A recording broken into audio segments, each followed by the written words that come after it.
Dalam nama Bapa dan Putra dan Roh Kudus, amin. Bapak Ibu yang terkasih dalam Yesus Kristus, sekarang kita masuk ke perumpamaan tentang anak yang hilang di Lukas 15, bab 15 ayat 11 sampai ke 32. Ini agak panjang. Ada seorang yang mempunyai dua anak laki-laki. Yang bungsu berkata kepada ayahnya, "Bapa, berikan kepadaku bagian harta milik yang menjadi hakku." Lalu ayah ini memberikan hartanya, membagi-bagikan harta kekayaannya ke diantara mereka. Jadi seorang bapak yang mempunyai dua anak sulung, dua anak ya, yang sulung mendapat bagian itu 2/3, yang bungsu mendapat bagian 1/3. Jadi itu aturan dari Yahudi, tapi bukan itu yang penting. Anak ini meminta harta warisannya pada saat bapaknya masih hidup. Nah, beberapa hari kemudian anak bungsu ini menjual seluruh bagiannya, lalu pergi ke negeri yang jauh. Di sana ia memboroskan harta miliknya itu dengan hidup berfoya-foya. Jadi orang yang hidupnya terpisah dari Tuhan, bapaknya yang adalah Allah yang adalah bapaknya, itu hidupnya dikatakan hidup yang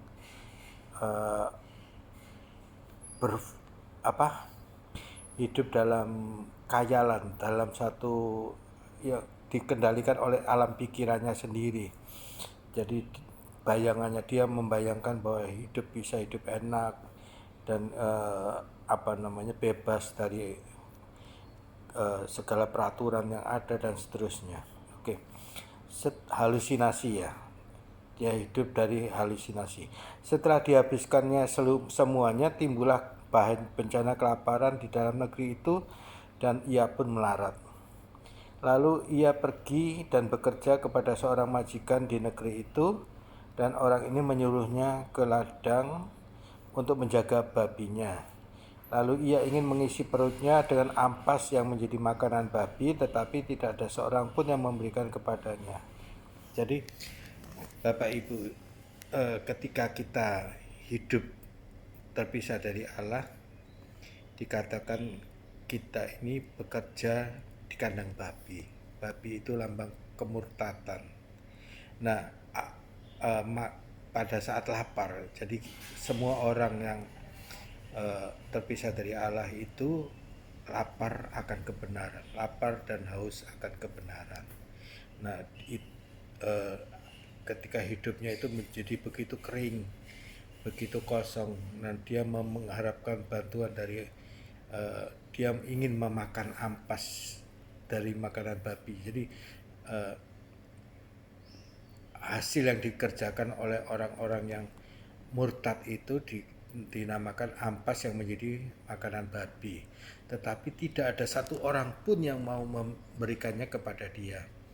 Nah, seperti cerita tentang orang gila dari Gerasa, bahwa orang-orang seperti ini menganggap babi lebih berharga daripada dirimu. Jadi kekayaan itu lebih berharga daripada jiwa orang-orang yang tersesat. Nah,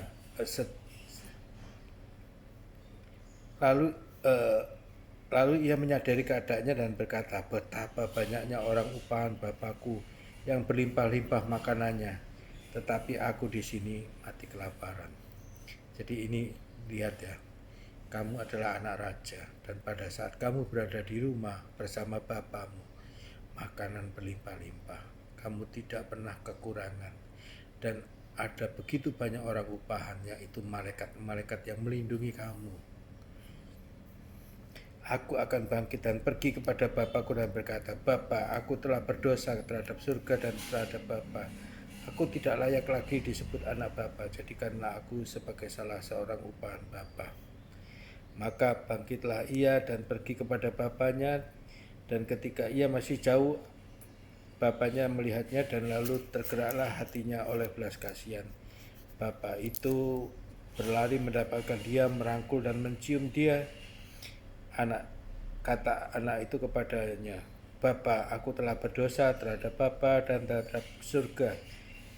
Aku tidak layak disebut anak Bapa." Tapi ayahnya itu berkata kepada hamba-hambanya, lekaslah, bawa kemari jubah yang terbaik, pakaikanlah kepadanya, dan kenakanlah cincin di jari tangannya dan sepatu di kakinya.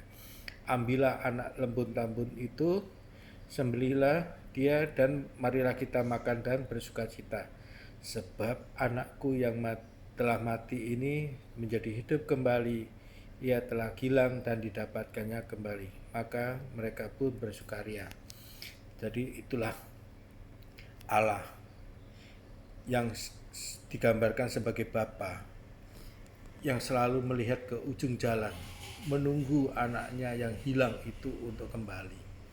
Maka ketika ada pertobatan, Bapa yang adalah Allah kita, Allah yang adalah Bapa kita, itu tidak pernah menyinggung sama sekali tentang dosa kita.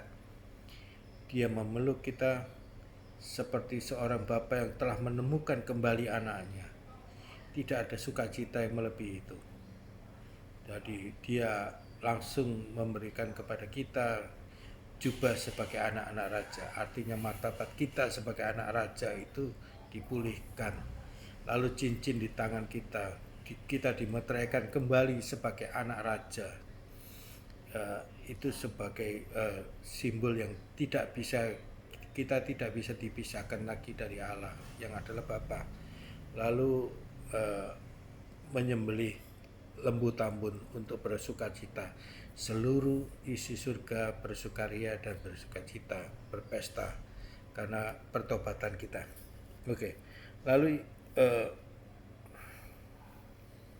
tetapi anaknya yang sulung berada di ladang, dan ketika ia pulang dan dekat ke rumahnya, ia mendengar bunyi seruling dan nyanyian tari-tarian. Lalu ia memanggil salah seorang hamba dan bertanya, "Apa artinya semua itu?" Jawab hamba itu, "Adikmu telah kembali dan ayahmu telah menyembelih lembu tambun, karena ia mendapatkannya kembali dengan sehat." Maka marahlah anak sulung itu. Ia tidak mau masuk. Lalu ayahnya keluar dan berbicara dengan dia. Tetapi ayahnya menjawab, katanya, "Telah bertahun-tahun aku melayani Tetapi ia menjawab kepada ayahnya. Anak sulung itu berkata kepada bapaknya, "Telah bertahun-tahun aku melayani Bapa dan belum pernah aku melanggar perintah Bapa. Tetapi padaku belum pernah Bapa memberikan seekor anak kambing untuk bersukacita dengan sahabat-sahabatku. Tetapi baru saja anak Bapa yang bersama-sama dengan pelacur-pelacur, maka Bapa menyembelih anak lembu tambun itu untuk dia." Nah, di sini ada tiga hal yang ingin dikatakan, diceritakan. Pertama adalah Bapa Allah yang adalah Bapa yang maha pengasih. Allah adalah Bapa yang selalu melihat ke ujung jalan, melihat kalau anaknya yang hilang itu kembali. Artinya begitu besar cintanya dia kepada anak-anaknya, terutama kepada mereka yang tersesat, yang menolak dia. Dia ingin sekali semua orang yang menolak dia, memisahkan diri secara sadar dari dia, itu kembali pulang. Dan ketika kembali pulang, maka dia langsung bersukacita. Tidak ada kegembiraan yang lebih dari itu. Dia langsung memberikan jubah anak raja kepada anaknya. Itu yang pertama. Yang kedua adalah anak bungsu yang walaupun hidupnya selalu berkecukupan, berlimpah-limpah bahkan, dan dia mempunyai banyak malaikat pelindung, tetapi dia dengan sengaja memisahkan diri dari bapaknya. Maka dikatakan bahwa dia menderita kelaparan. Dia harus makan, minta ampas yang menjadi makanan babi, tapi tidak ada yang mau. Nah, yang ketiga adalah anak sulung.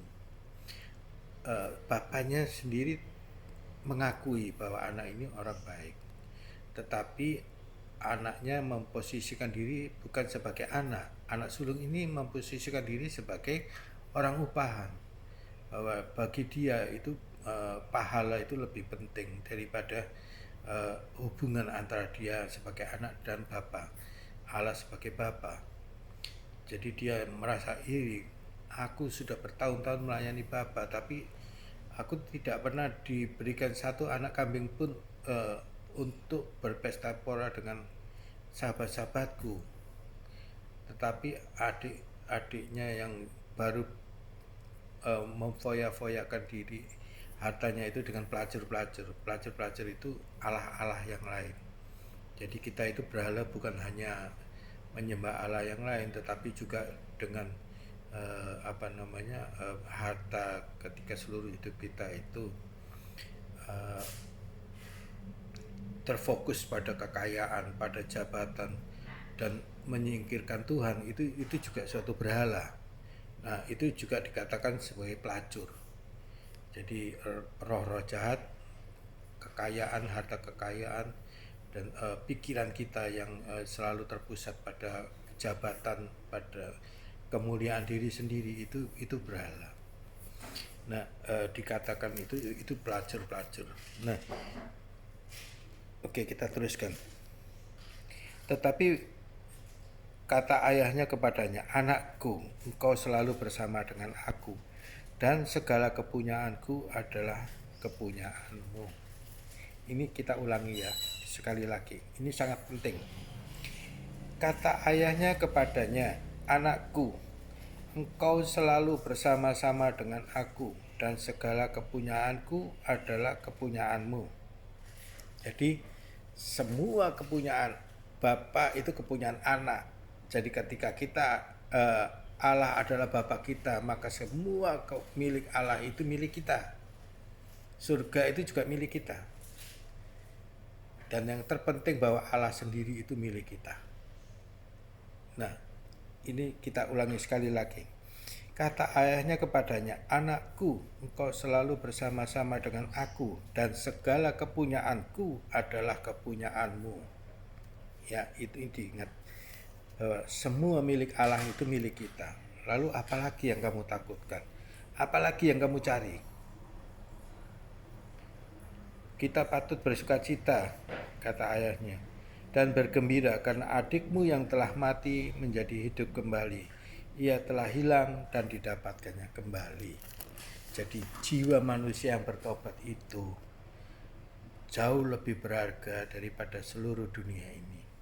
Tidak ada artinya dunia ini dibandingkan jiwa manusia.